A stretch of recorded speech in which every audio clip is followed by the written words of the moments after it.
All right, welcome everybody to this second in our series in the ESCO district of property-focused webinars. And this one is property for people. And so we're excited to have a couple of good guests this evening to help us think through this topic. I'll let them introduce themselves here in a moment. I'm Chris Carr. I'm the district superintendent for the Eastern and South Central Colorado district, and I'm glad to be able to host this evening. We're recording so that we can put this on our district YouTube channel. So anybody who wasn't able to make it tonight will be able to check this out later.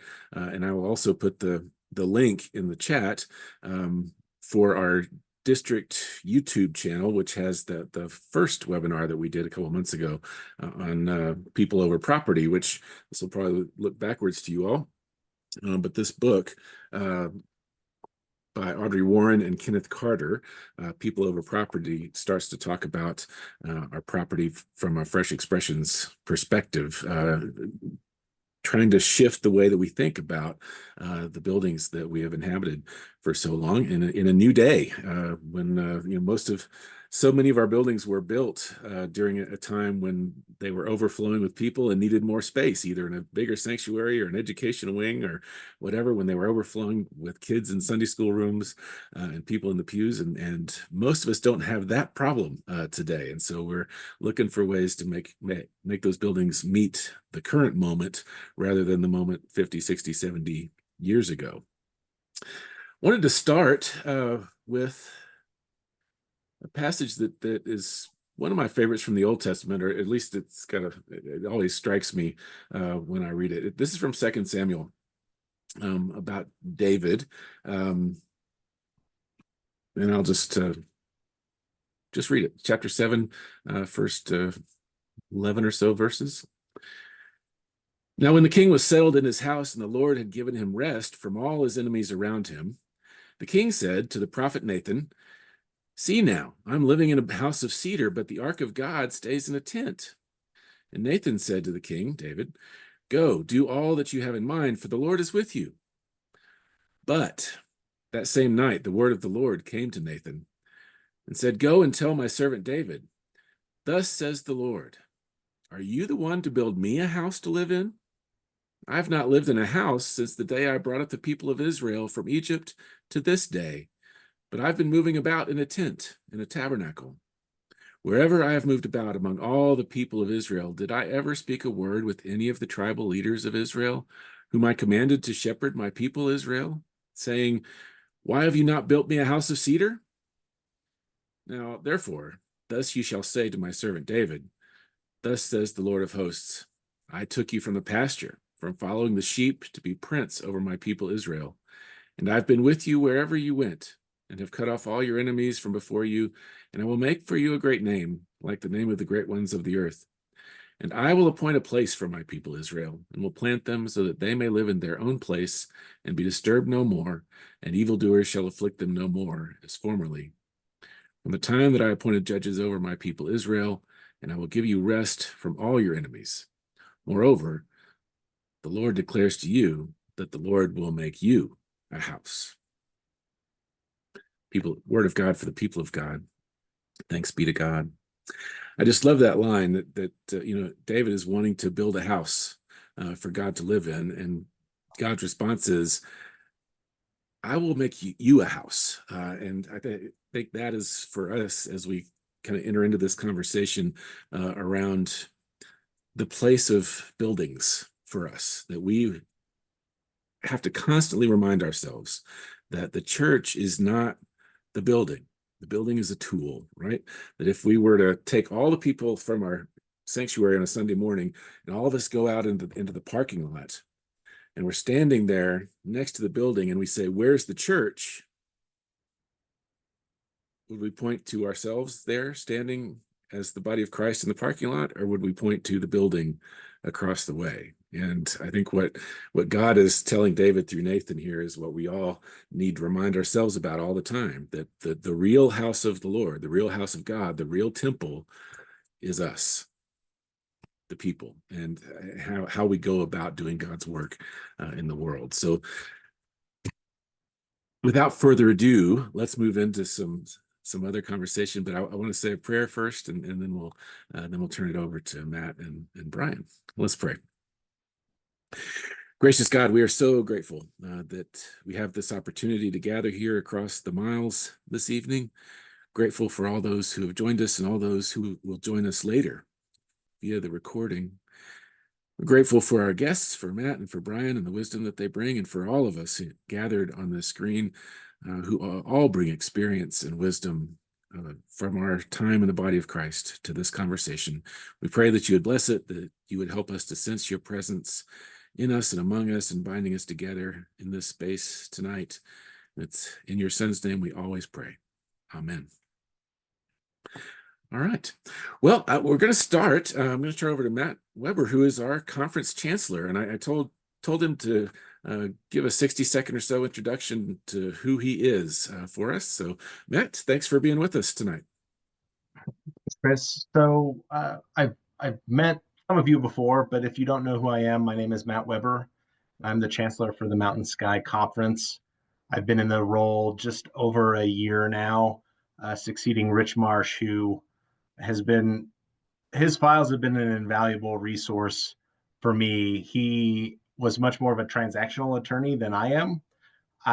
My background outside of doing work for the conference is doing civil litigation trial work and insurance type work. So I have, I would say, more expertise on the insurance coverage side, insurance type issues, but Rich, through his really detailed file keeping, has really caught me up on some of our more transactional needs and property taxation needs, because I would never hold myself out to be a taxation attorney. So I want to make clear that while we're going over some legal issues tonight and some taxation questions, this shouldn't be construed as legal advice coming from me. If you have legal questions, the conference's protocol is, of course, to go through Chris, your DS, and loop me in on the back end where I can really kind of dig in on your actual specific legal question and then give you legal advice. That's something the conference does for every church within the conference for a certain amount of hours every year. And I know Chris has always been really good about referring churches to my attention for those needs. So just a little bit more about me. I grew up here in Colorado, went to the University of Colorado Boulder for both undergrad and law school. I live in Littleton and am married, and I have twin 11-year-old daughters who are in 5th grade. My wife, Stephanie, is an elementary school teacher and teaches 1st grade at the same school that my daughters go to. So, and we just got back from spring break. So if I look a little sunburned, you know why.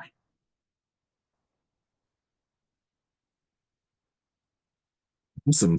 Well, thank you, Matt. And I think we're going to start and just let Matt talk. Brian Hurst is also with us. We'll let him introduce himself here in a little bit.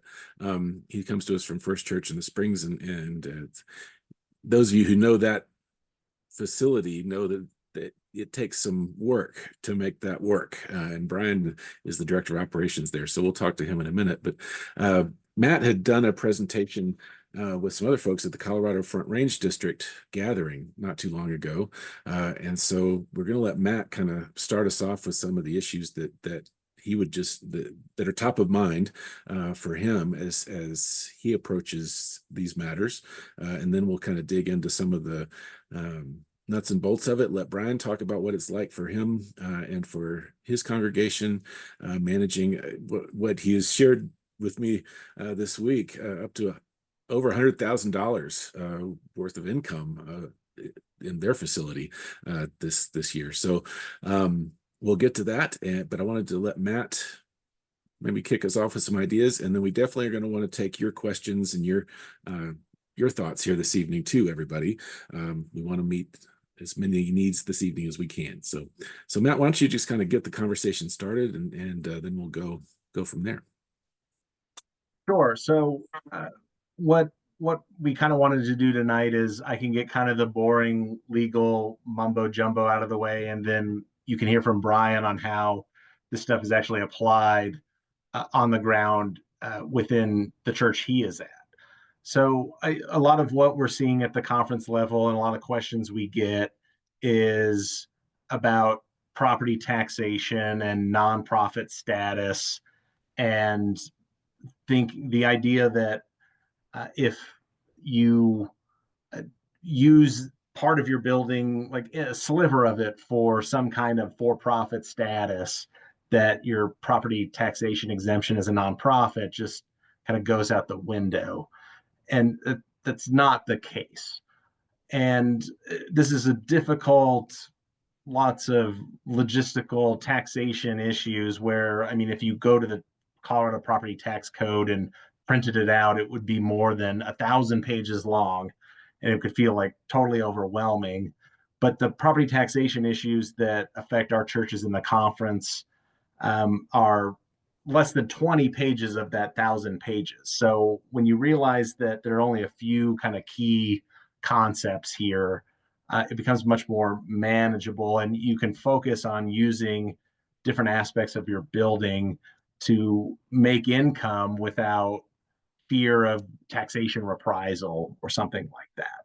So just to kind of get into the taxation code a little bit, which, if you care, and I'm happy to share the actual legal statutes with you if you want, we're talking about Colorado Revised Statute 39-3-106.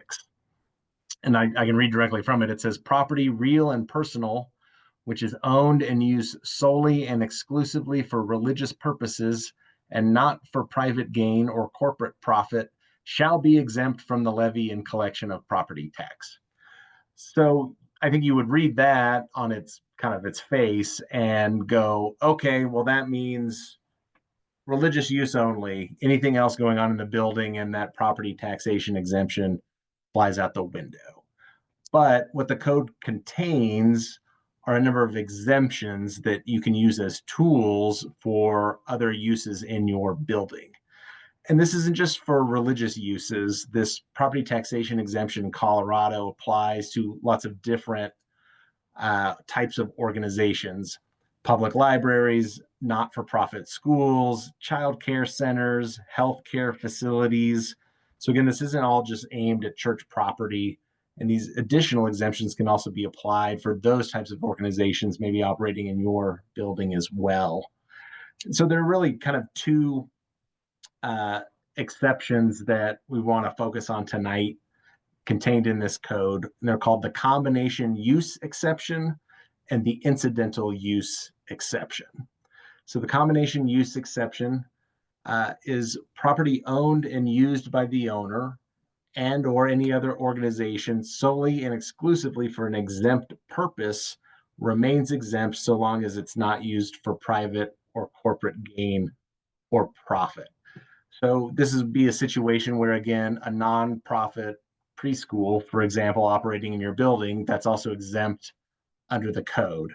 So as long as the organization operating in your building, if it receives an exemption for its basic operation, then it's not affecting the church's overall exemption status. And the focus is on the use of the property, not the organization type.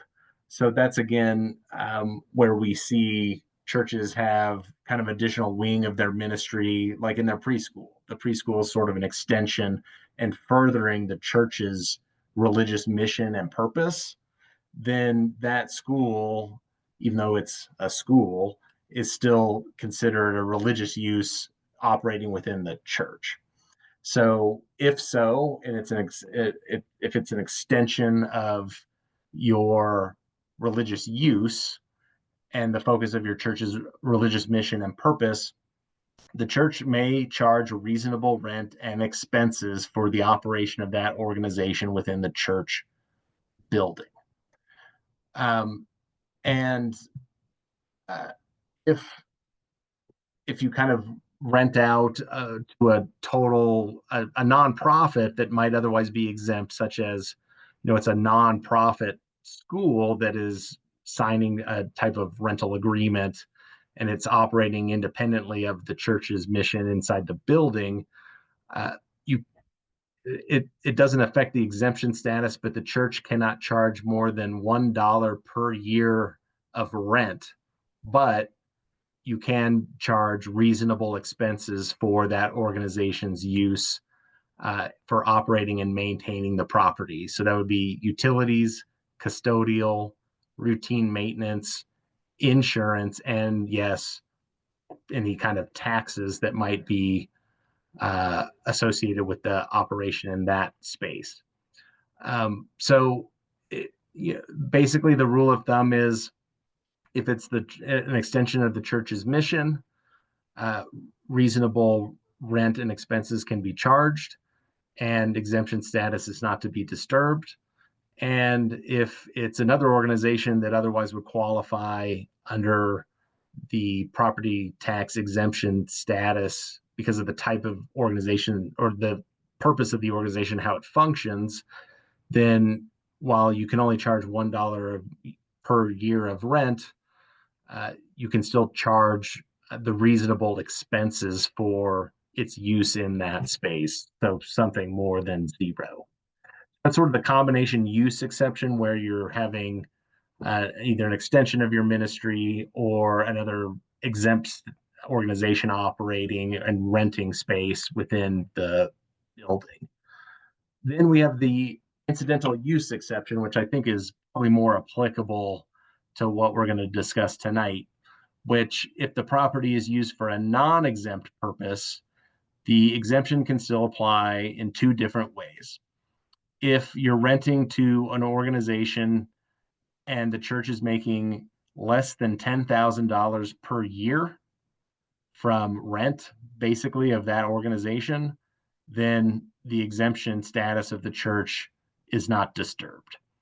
Or if the property is used less than 208 hours per year, adjusted for partial usage, the exempt status of the church for property taxation purposes also isn't disturbed. And I'll talk more a minute about what 208 hours kind of means.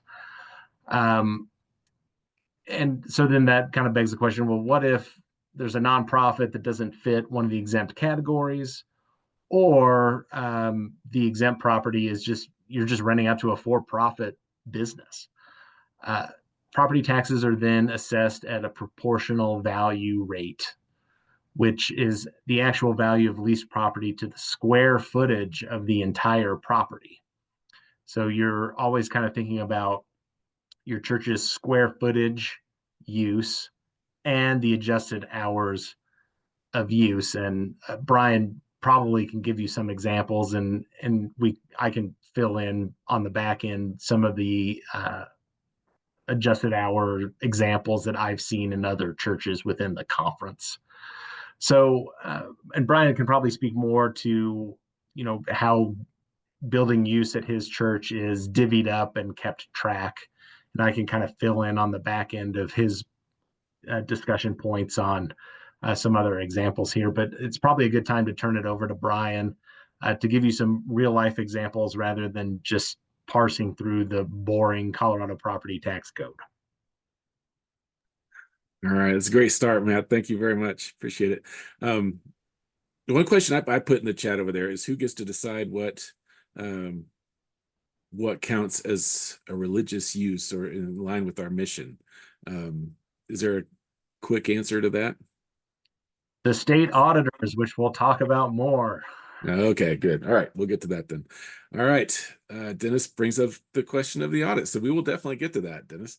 All right, Brian, I want to turn it over to you for a few minutes. Brian is the Director of Operations at First Church in the Springs and brings a wealth of knowledge about this because they have a large facility and a lot of groups that use it. They actually have an 800 attendees in a meeting in their sanctuary tonight. Very few of us would have that experience to work with. So Brian, we're going to turn it over to you. Thanks for being with us. Tell us a little bit about you and who you are and what you do and what comes to mind first when you think about what it means to have the property there work for your people. Well, thanks for having me. Again, I'm Brian Hurst down at First Church in Colorado Springs, Director of Operations here. Uh, but our Director of Operations title expands a little bit beyond what most people see. In addition to overseeing custodial facilities, I'm also security, IT, TV broadcast, our communications department, kind of hands in everything that's not directly worship or programming related. Um, I've been doing this since 2020.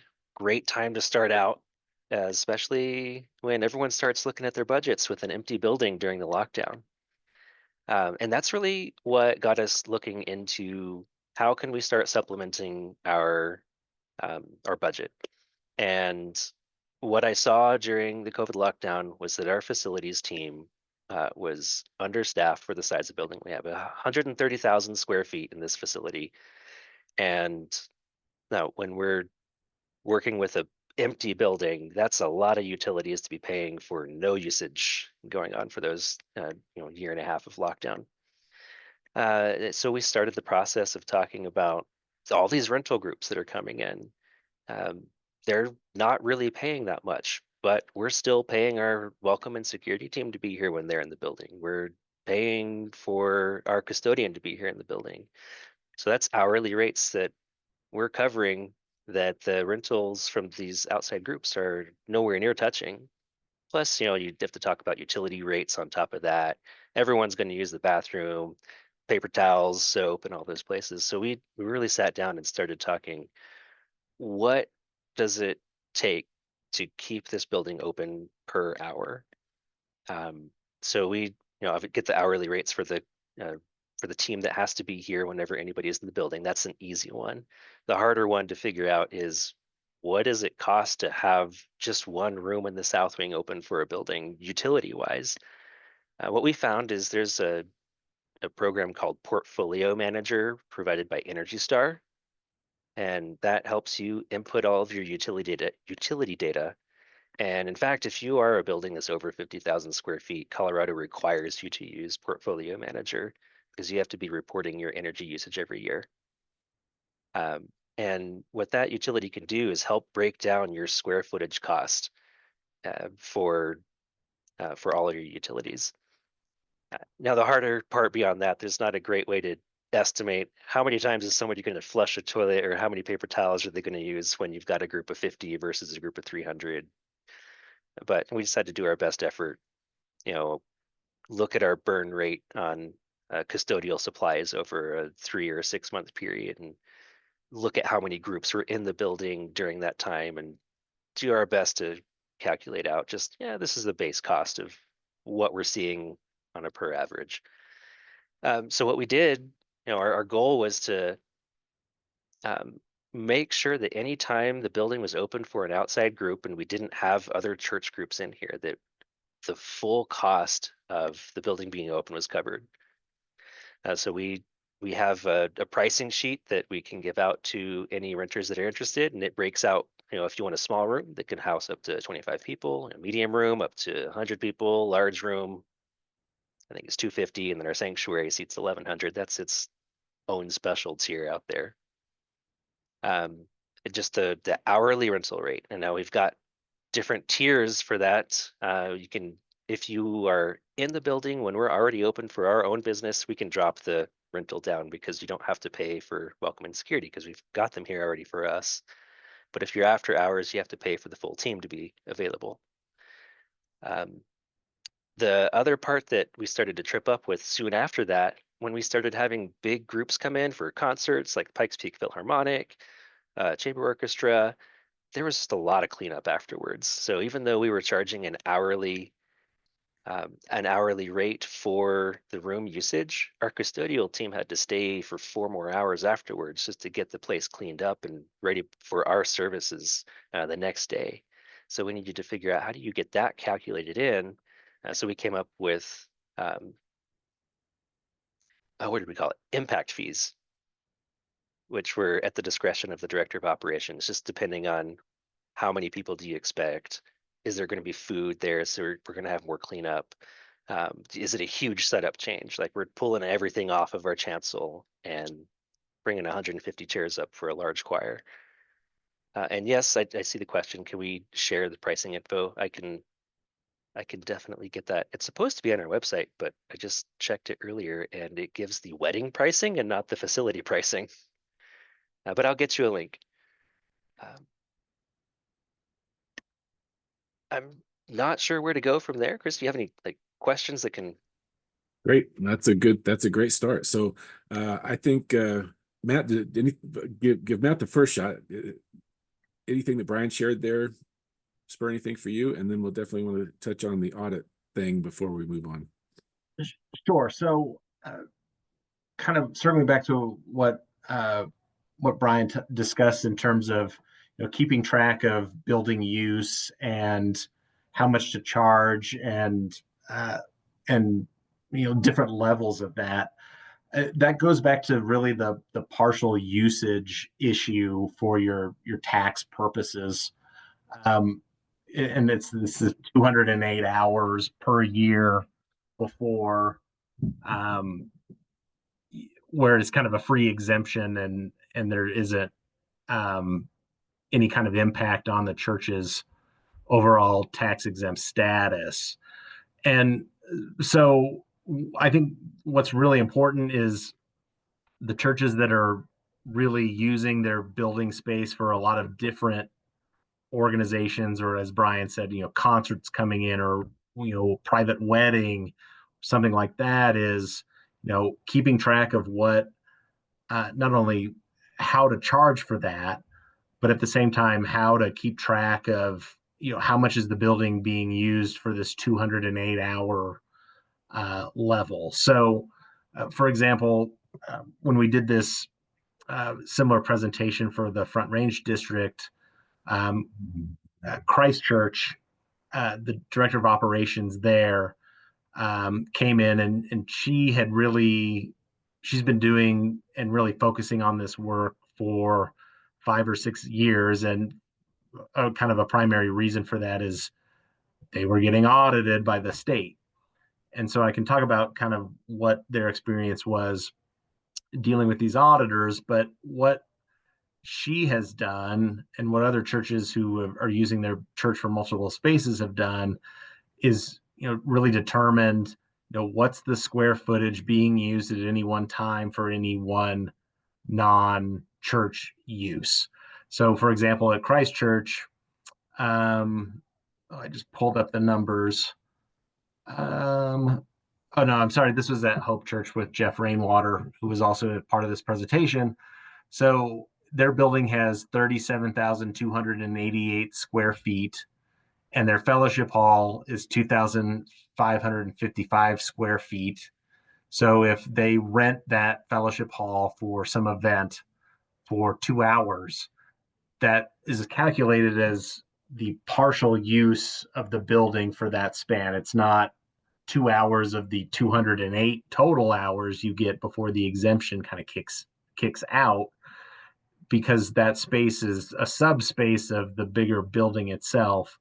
It only calculates as 0.14 hours for a 2-hour practice or 2-hour event in that space of the church, counting towards that 207 hours. So what Jeff and Rebecca at Christchurch have done is you can get like a PDF of your church's floor plan with a scale, and maybe a portfolio does the same thing, where you can calculate, well, what's that back room in the church, what percentage of the church does that actually comprise in terms of space.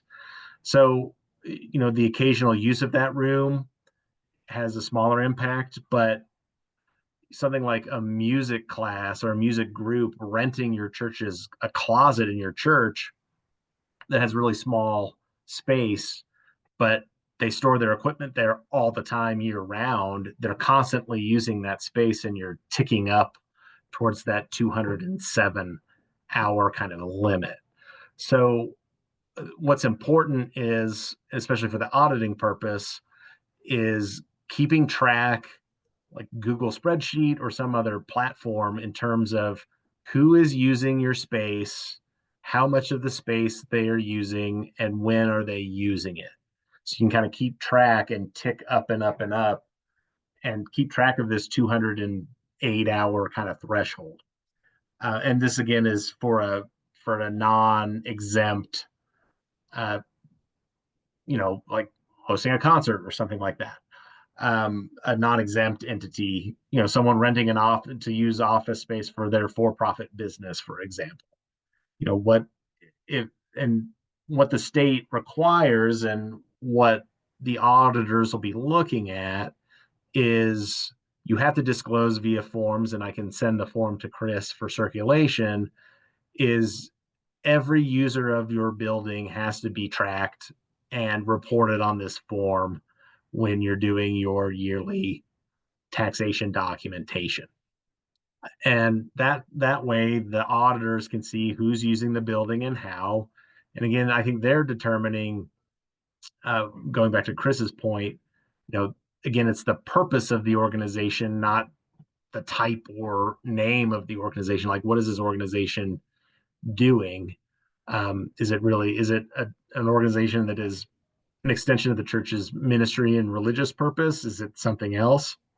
I think you got to keep track of all that. And I mean, we could talk more, I guess, about how to set up agreements with these organizations to sort of affect that actual use rather than type of organization. So what's going on in terms of what's going on in your building is keeping track of anyone who's using it for anything that you're charging rent for or can charge rent for, expenses, things like that. Even your church parking lot, if you're renting that certain spaces out, I think Jeff had an example of, there was a construction project going on next door to the church, and the contractors approached them, the church, to rent out or lease out a few of the parking spaces, because I think Jeff's church owns the parking lot as this kind of a separate parcel. So the two parcels are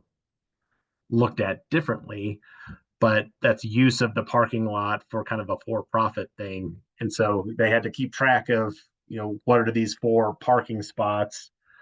How are they being used by this contracting company while this construction project is going on next door, and calculating that towards the 208 hours. So I think that the big takeaway is you can use building space for a lot of different types of organizations. And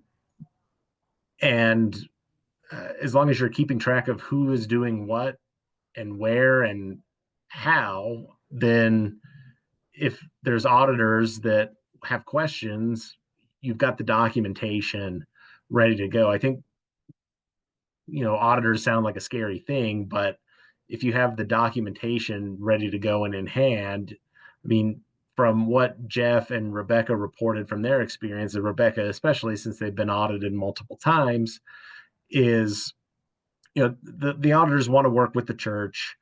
They're not antagonistic. They want to make sure everything's on the up and up, and that the forms and the reporting is being done correctly. So I think the big takeaway again is document, agreements with organizations coming into lease space, establishes what hours of use they're going to have, defines the amount of space they're going to have. Because again, you can charge reasonable taxation and insurance to these organizations as part of their lease. And I guess it begs the question of what happens if you go over the 208 hours and this organization is and the church is receiving more than $10,000 from this organization. So, there's no exemption that applies. Well, it just is a partial deduction of the overall tax exemption status. I think Rebecca's church at Christ Church, they have something like a 6% taxation rate. Instead of being totally non-exempt, they're only 94% non-exempt. But I think she used the numbers of that taxation rate was something around $8,000 a year, but their building is bringing in something like $75,000 to $80,000 of income from building use. So while there's some deduction of taxation, it's again not a whole all or nothing deal. It's whatever the use is that goes above this limit just kind of comes off the top of the 100,000 or the 100% exemption status. So if you go over the 208 building use hours and you go over the $10,000 threshold and they're not otherwise exempt, you may not be 100% tax exempt on your property taxes every year, but you can kind of leverage through what Brian was describing, calculating what should be charged for the use of this space in the building to kind of get way more than break even on any taxation, property taxes you have to pay on the back end. All right, so I want to get clarity on a couple of things. The $10,000 limit, is that for each organization, each group that uses your building, or is that the total for all of them? I believe it's for each use, but I can double check that. Okay. And the 208 hours, is that total for all the groups, or is that for each group? That's total use of your building space for the annual year. And again, Okay. that's broken up it can be broken down in proportional use. If again, the example was Hope Church has 37,000 square feet. The fellowship hall's 2,500 square feet. So a 2-hour session in there for, rented use isn't 2 hours towards the 208. It's 0.14 hours because it's calculated on what part of the space is actually being used. Right. Perfect. Okay.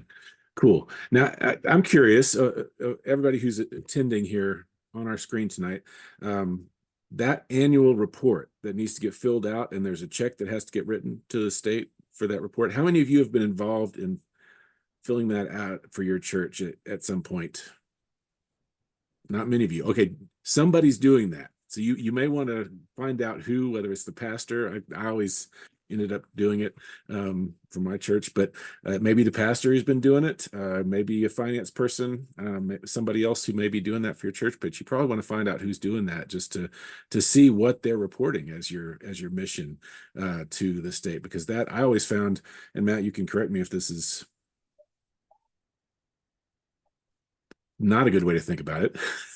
But I always found myself trying to describe our mission to incorporate as broad a community involvement as possible, so that if anybody ever came back to us about this, that we would have it written into that document, that part of our mission is being a hub for community activity, so that could be incorporated. Matt, maybe say a little bit about that. Yeah, I think that's best practice. Again, I think they're looking at the use of the organization rather than type or what it's named.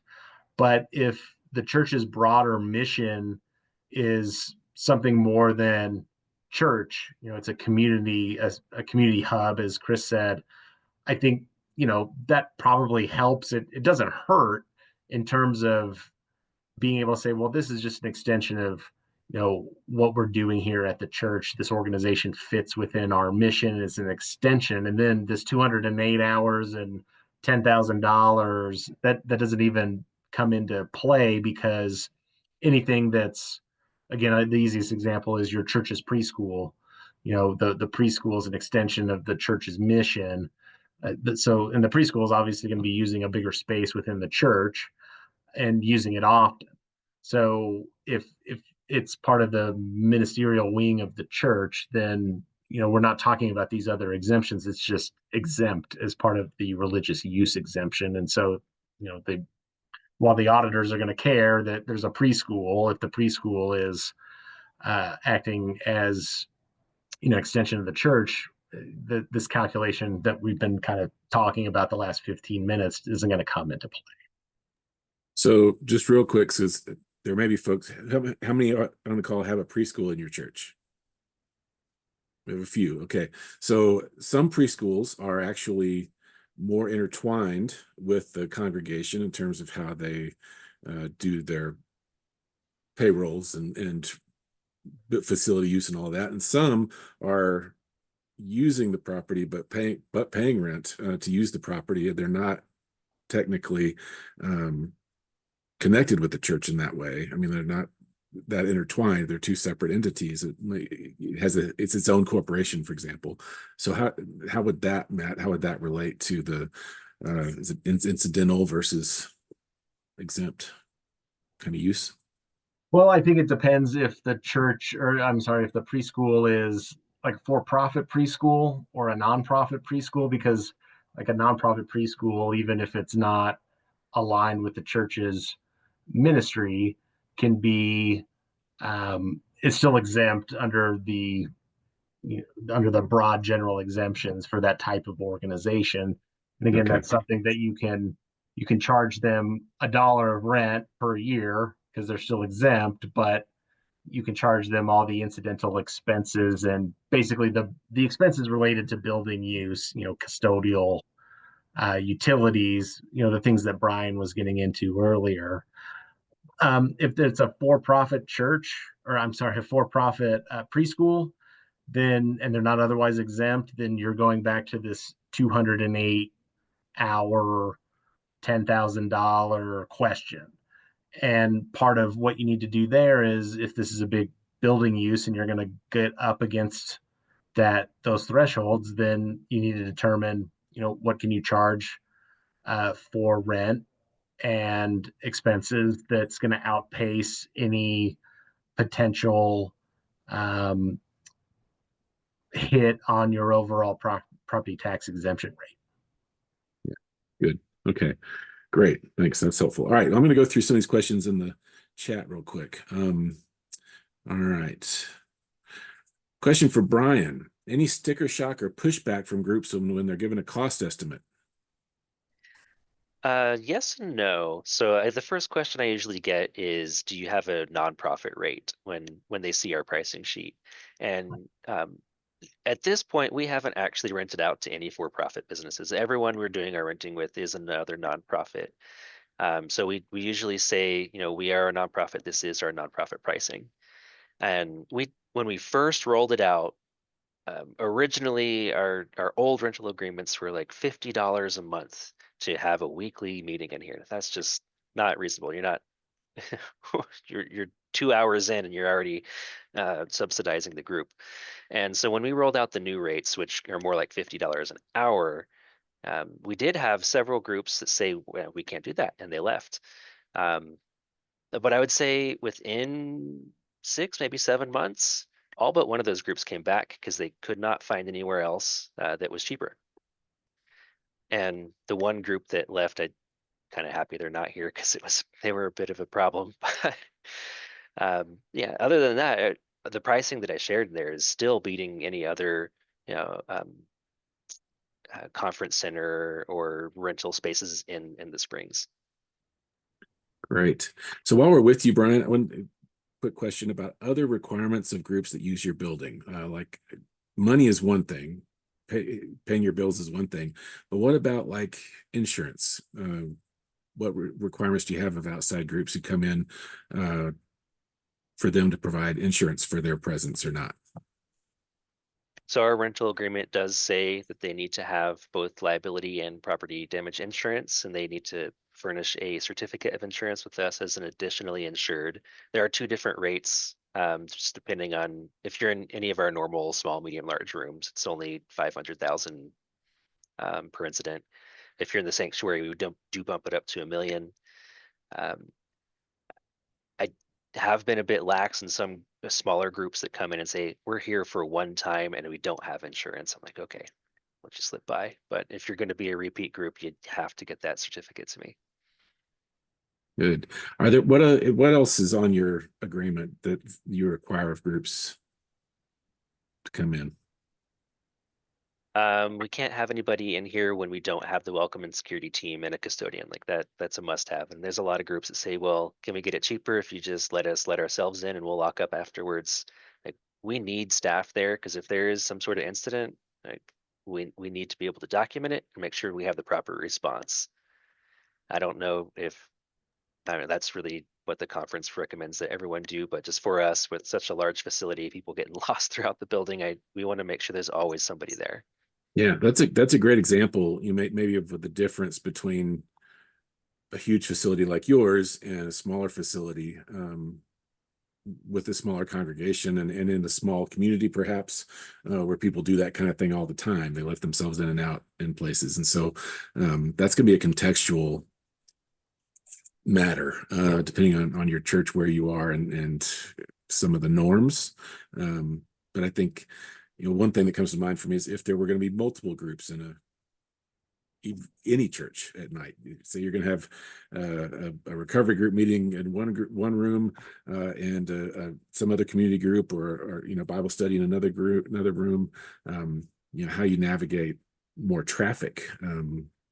That's going to be a contextual thing too, and you're going to have to weigh, what are the liability issues that you're concerned with, or facility issues you're concerned with. So, Brian, you mentioned there was a group that you were kind of glad they left because they were a problem. How were they a problem? Just to give folks a sense of what that might look like Right. for a group to be a problem. Well, so when a group is scheduled just to be in one room and then they start migrating into others without talking about it, that disrupts the setup of what we might already have ready for another support group that's going to come in an hour later, or we might have a reception set up for a funeral that's happening tomorrow, but the group just comes in and moves things around, and then suddenly we have to reset up again. The group that I'm specifically talking about, we had some issues with unsupervised children that were roaming the halls. So that was one of the items that we wrote into our rules. We have a list of rules and regulations, the simple, don't destroy the place, put things back the way you expect. But we said all children have to be supervised, and then no fewer than 2 adults should be present with the children whenever they're going to other portions of the building. Yeah, and that kind of falls into our safe gatherings expectations too, right? I mean, for us to be concerned about any kids who are in our building, even if they're not our kids in our Sunday school or our own preschool, we want groups who are in our churches to be paying attention to that as well. I am on the board for a nonprofit that was allowing a church to use its building, and they had to, we had to put those expectations in the lease that we signed with that church, because they were letting their kids kind of run all over the place, and that's just not just a facility condition or misuse issue. That's a serious liability issue there. And all I right. would add, Yeah, I would add too, Chris, that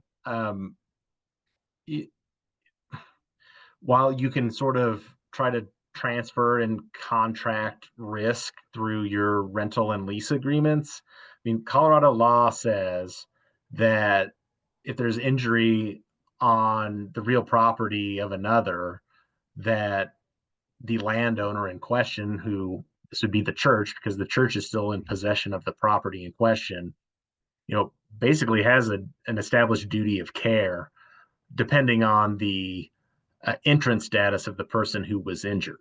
So the church has a duty of care for what's going on in its building pretty much at all times, unless there's a situation where you're leasing out something, where the church is basically walling itself off from any involvement, which is probably not going to be the case.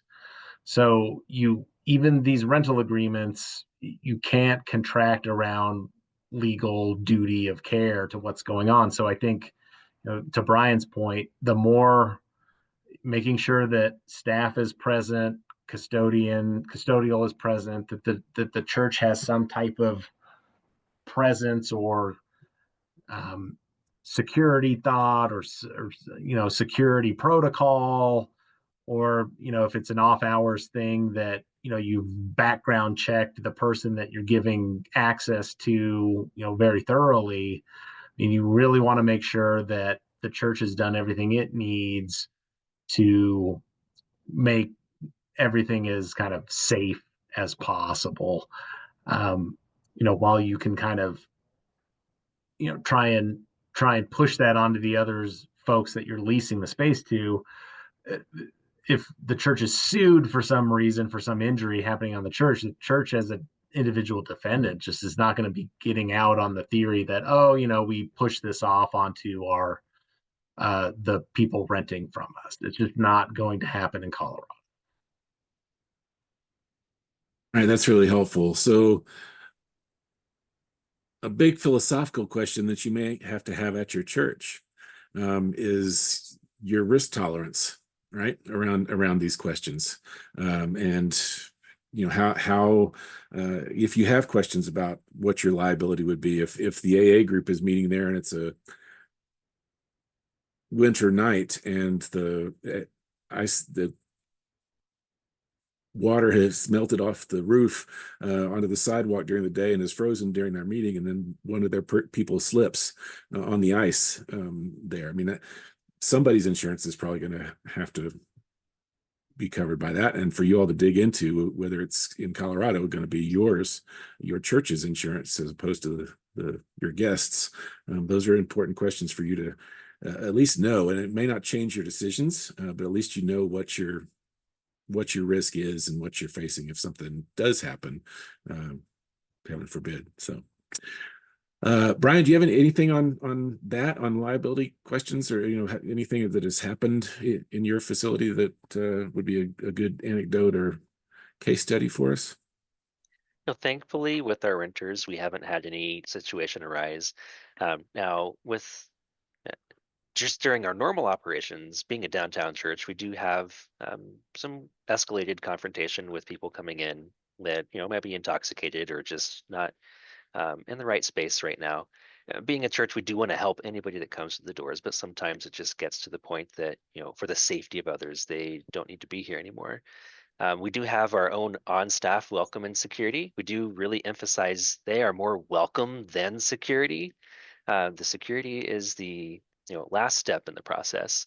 What we do is have them take conflict prevention and de-escalation training class, because we really want them to know how to interact with people, especially those that are coming in a heightened or escalated state. And I think that's worked out pretty well. We've been able to get most situations calmed down. There's just been twice in the 5 years that I've been here that we've had something go beyond that, and just at that point call the police and let them take over. That sounds like an interesting resource for us to provide here. If conflict and de-escalation class, is that something they do in person? Is that something you have an online resource you use for that? How do you do that?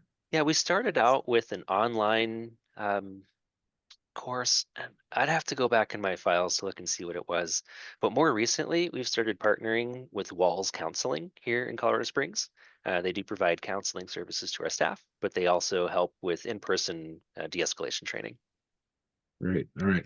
So you can probably find something online for that, but that's something that most of us could use, and especially if you're going to have outside groups using it, or if you are a church, and just about all of our communities have an unhoused population or folks who may show up at your door and provide a challenging moment for your pastor or your secretary or somebody who's there for a meeting at night.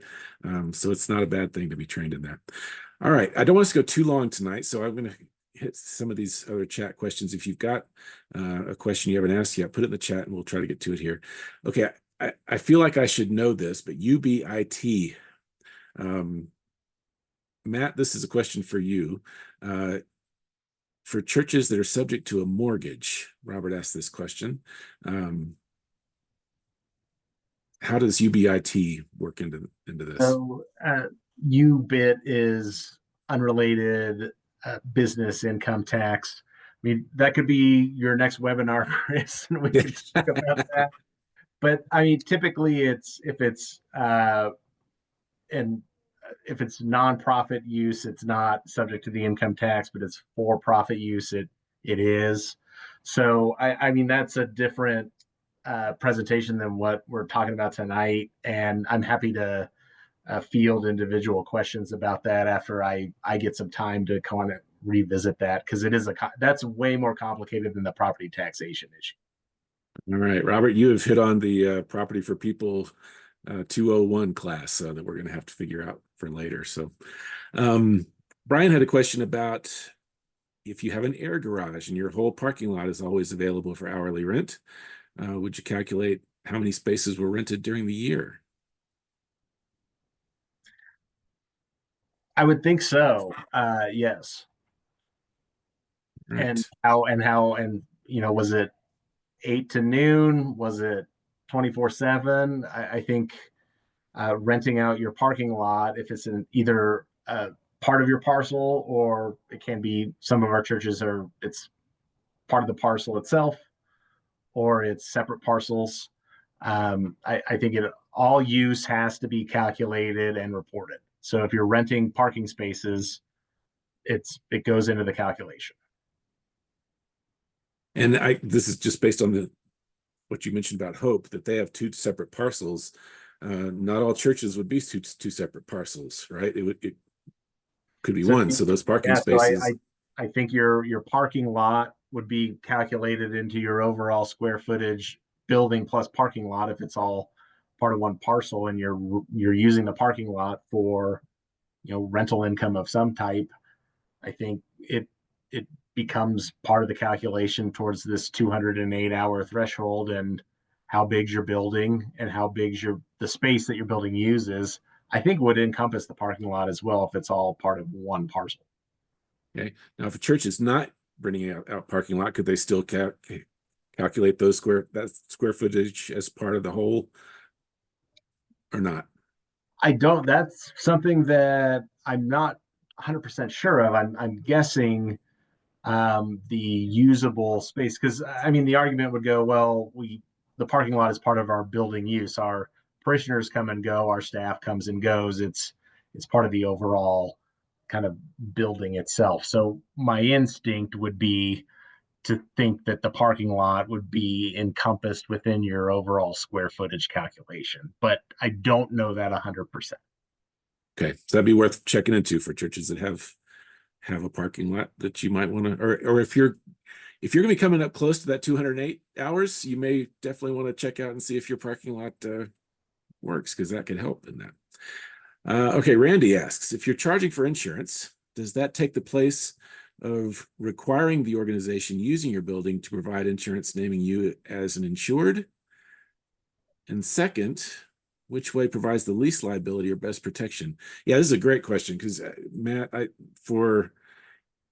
if in Colorado the church's insurance is going to get nailed anyway for these things, what is your guidance on requiring those organizations using the building to provide insurance themselves? I mean, what does that look like? So I think Brian hit on the most important point, and what I would consider to be probably best practice is your tenants, or the people leasing space, that the church requires them as part of their lease to have their own insurance and name the church as an additional insured. That way, if something happens, the first line of defense is the renter's insurance would defend the church rather than Church Mutual in this case.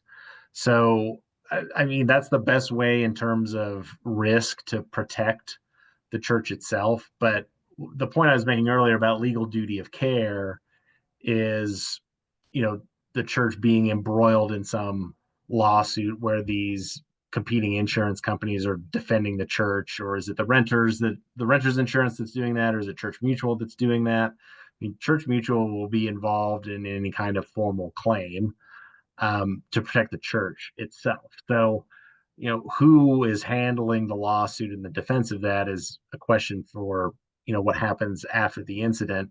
My point overall in talking about that earlier was, the church still has legal duty of care independent of anything their renter does or contracts for. But in terms of protecting church assets on the liability insurance side, I certainly think it's best practice to require your renters to have their own insurance where the church is named as an additional insured, meaning that the church is a named party to that insurance contract. Okay. Brother Charles says, so the renter has no legal responsibilities. I don't think that's what we're saying necessarily, right, Matt? Or how would you answer that?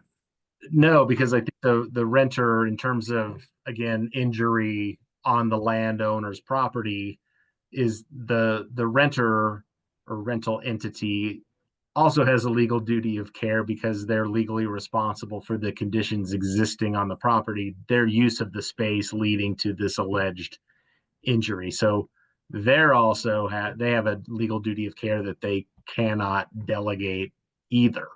So they're responsible as well. So when you're contracting with them, it's just more risk transfer issues. Legal duty of care is just, can you be sued or be held responsible for what happens within the church walls? Right. Okay. Here's a good question from Neil that could probably be a whole nother webinar in itself about parsonages, but do we need to pay taxes on the sale of a parsonage? And I would add to that, if you're renting your parsonage, I mean, how does that relate, and how does tax liability accrue there? Again, I think that could be another half-hour webinar. It depends because lots of churches have different setups for their parsonage. Sometimes the parsonage is right next door and sort of part of the overall church facility. Sometimes the parsonage is owned by the church, but it's held separately. I mean, generally speaking, I would think that the parsonage is part of, the church's ministry. It's housing the pastor. So in terms of property tax issues, I'm generally thinking that the parsonage is not going to be subject to property taxes, but I can't say that 100% certainty, especially if you're renting the parsonage. The parsonage isn't being used by the pastor, but is being rented out. I think it stands alone as its own parcel, perhaps. And so if you're renting it out, it's probably subject to property taxes because you're hitting that 208-hour threshold really fast if someone's living in it 24/7. So the renter is gone. Now we're selling it, and we want to know, are we going to be hit up for taxes to whom on the sale? I don't know. I don't know the answer to that question. I would guess that the sale of the property itself is potentially subject to some other taxation other than just, does it get hit with property taxes every year? It again, how has it been used? It'd be a complicated question, and I'm happy to field that specifically for you, later on down the road when the sale's going forward. So Neil, sounds like you might need to talk to somebody local to get more detail on what that's going to look like in Alamosa. So, all right. Lee has a question here. Are there known grants available to support facility upgrades, including safety upgrades that are needed to support new facility use ministries? Oh my goodness. Nothing comes to mind for me. I'm not sure if that's in Brian or Matt's wheelhouse either. It's a great question. I don't know. I don't know off the top of my head. No. Right. Mike has his finger up. Sunrise Church in Pueblo West is in the process of applying for a energy upgrade grant. It's through the University of Colorado. They're doing the study. I don't have all the details. We're just in the second round of discussions. But it's one of those energy upgrade grants that came through in the last administration that may just go away this time, but we don't know, but we're pursuing it. I can get more information to you all. Jack Little at our church, the chair of trustees, has been handling most of it. Is that one of the RAND grant things, Mike? Yeah, I don't have that information here in front of me. I'd have to dig out some old ad council meeting notes, but I know that, there's nothing sure, but there is. We decided if you don't ask, you don't get. So we're in the process. Now, Lee, I would recommend Travis Walker is our CRM, our Congregational Resource Minister for ESCO, and he is actually pays dues and is part of. I can't remember what it's called now, but he has access to a listing of basically all the grants in Colorado. If there is something outside of our United Methodist system, he would be able to do a search for you and would be happy to do that. That's something he's happy to do. So I'd get in touch with Travis and see if he'd be willing to look that up for you, just to see if there's something out there. All right. We are over an hour now. This has been fantastic. If anybody's got a question burning on your heart or mind, please raise your hand now so we can get to that. Otherwise, I think we will look at calling it an evening.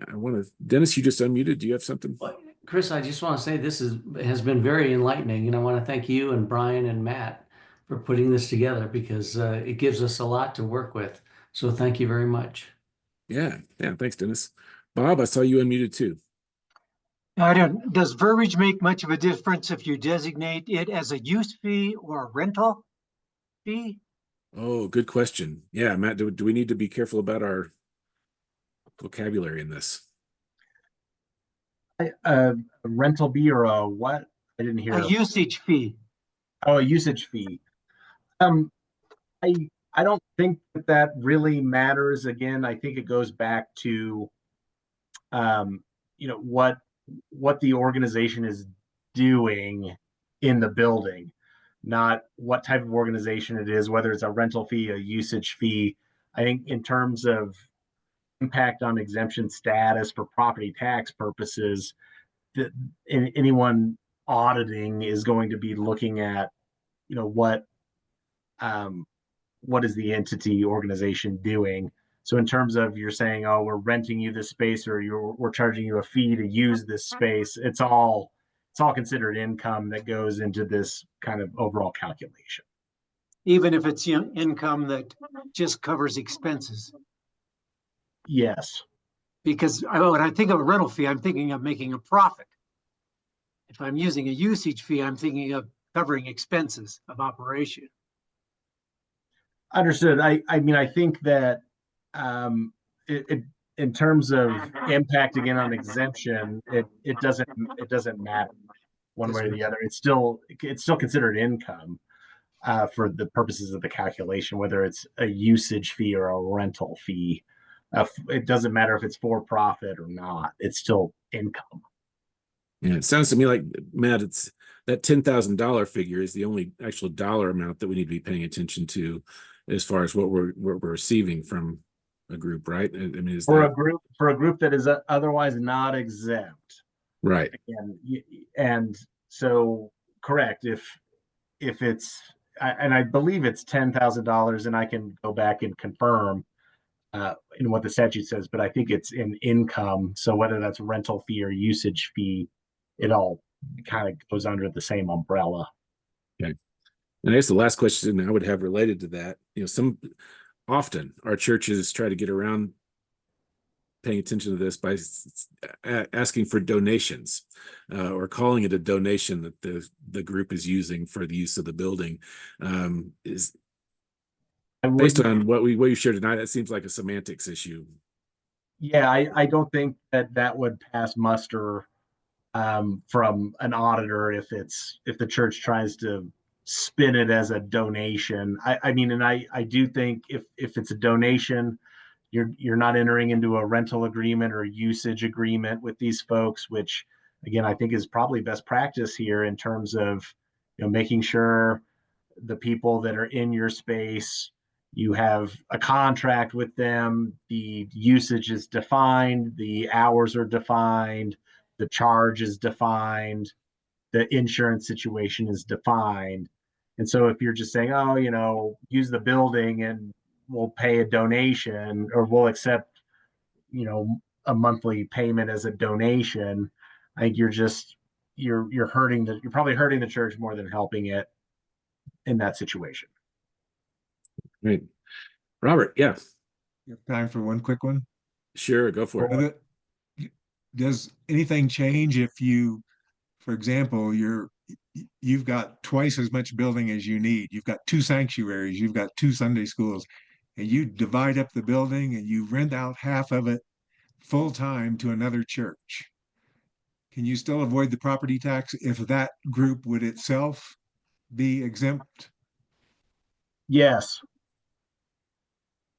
Beautiful. because Great question.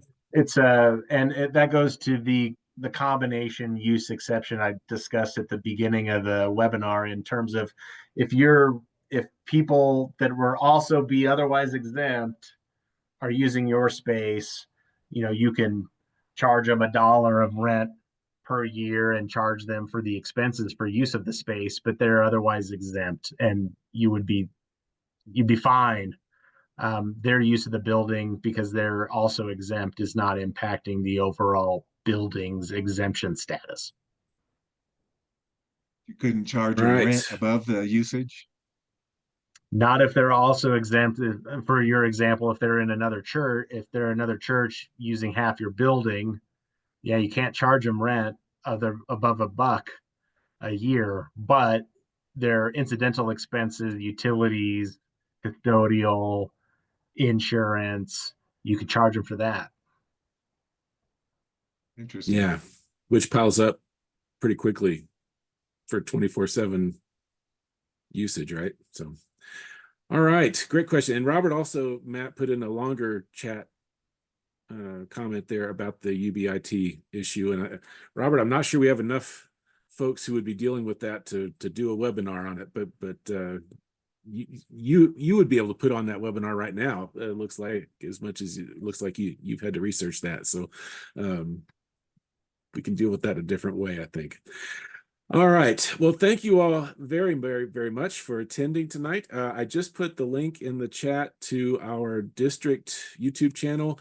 That's where we're going to post this once we get it downloaded, and Travis does all that for us. My guess is he'll have it up. Well, no, I'll just tell you, it'll be up Monday or Tuesday, probably. We'll just say that. I'm not going to commit him to a Friday or weekend duty there. So, but it'll be up next week, and we'll get the word out about that. But you can go to that channel and find it. That's also where you can go to see the first webinar that we did a couple months ago with Stephanie Moffett, the People Over Property webinar that we did with her. That's also on that channel, and that's there now if you want to check that out. And I'll just give a plug. Our district gathering is happening a week from Saturday on April 5th at Sunrise Church in the Springs, and you all are all welcome to come and be a part of that. The registration is available on, I should put that up here too, but anyway, you can find that. You can register up until Sunday if you want to have lunch with us, and Monday we've got to give our number to the caterer. So we'd love to have as many of you as possible be there. Stephanie will be doing a People Over Property workshop, and the bishop will be preaching in worship, and that goes from 10 to 3. And I'll be doing a workshop on discipleship on Friday night there at Sunrise Church from 6 to 8:30. And you can find all that online too, or email me. I'll put that in here real quick just so you know how to get a hold of me.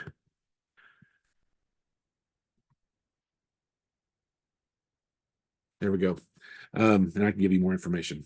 But I always like to finish these with everybody unmuting and saying goodnight to each other. And we want to give Matt and Brian a big thank you. And so let's all do that. Unmute, say goodnight, and we'll see you sometime soon.